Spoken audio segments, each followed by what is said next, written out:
Sananana, jajara, jara, jara, jari pabang, akash, narahibaba. Dalawa kayo, let's go there. Let's go. Ayan, perfect. Which program? Ikaw? Oh, let's give her a round of applause for our. Let's I'm really proudly to introduce to you my 5-6 family. Ayan na po. So, introduce yourself. Sabi ko, di ba sabi natin ladies first. Alam sabi niya, ikaw muna ladies choice. Ano pa naman? Hala, grabe ka na yan. Okay, let's have your introduction. Hello, my name is Kazi John. I only speak English. I don't understand Tagalog. So, di joke lang po. Fluent po ako sa Tagalog. And dito po ako pinalaki, pero parents are from Hyderabad, India. Yes, let's give her a round of applause for... Anong tawag nila sa'yo? Kazi ka po. Kazima. Kazi, ayan. Ano? Guys, sa UP, boto niyo po ako, Miss Nurse. Thank you. Yes! Ang totoo yun ha, supportahan niyo siya ha. Kasi siya pala ang representative niyo. Okay, what about you? Ano ka? Yan ako parang naka-choke naman lang.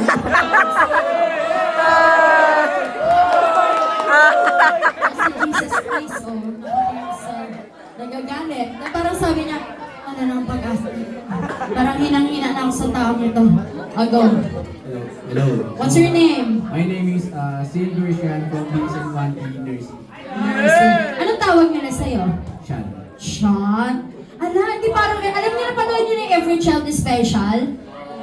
Yung may batang may dyslexia? Alam na, napapanood yun? Yung special siya na batang. Yung magaling siya mag-paint, maganyan. Tapos nag-rumble yung mga letters sa kanya kasi may dyslexia siya, di ba? Yung sinend siya ng parents niya dun sa military school para lang mapatino siya. Siya yun eh.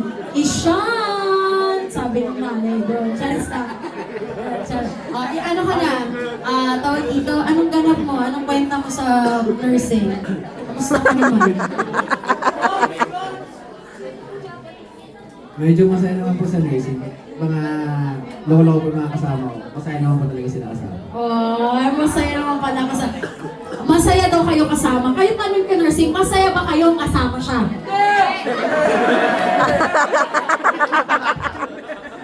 Wala akong masabi dyan. Yan na yung mula sa Horado. Baliktad.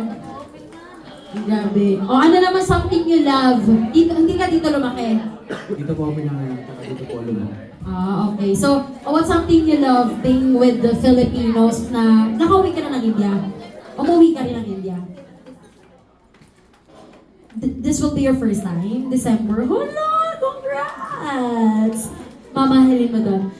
Dito, something you love being with Filipinos na iba sa Indian family.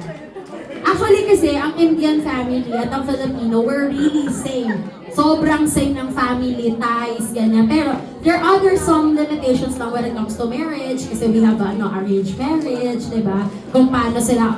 Are you Christian or Hindu? Hindu. Ay, Hindu. Hindi natin lolokohin dahil kasama niya lagi si Ganpati Baba. Ganpati Baba? Moria. Tingnan mo, hindi mo alam. Alam ko. Hindi ko kaya alam ko. Grabe ka na.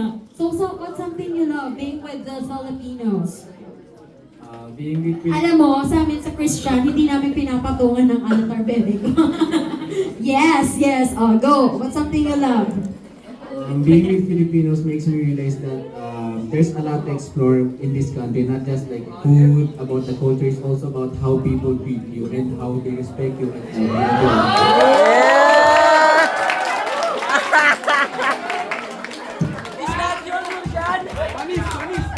Isang sobrang cheer para sa ating mahal na 5'6".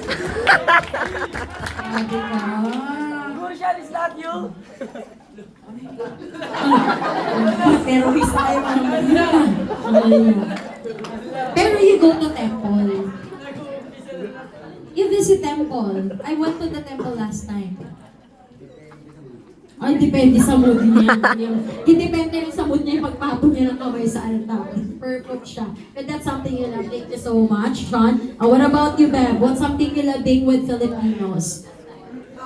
Dati po hindi po talaga ako maka-Diyos. But being with my friends right now, they have influenced me to go to church a lot more and then to pray and to always rely sa God. Yes! Let's give them a round of applause para sa dalawang ito.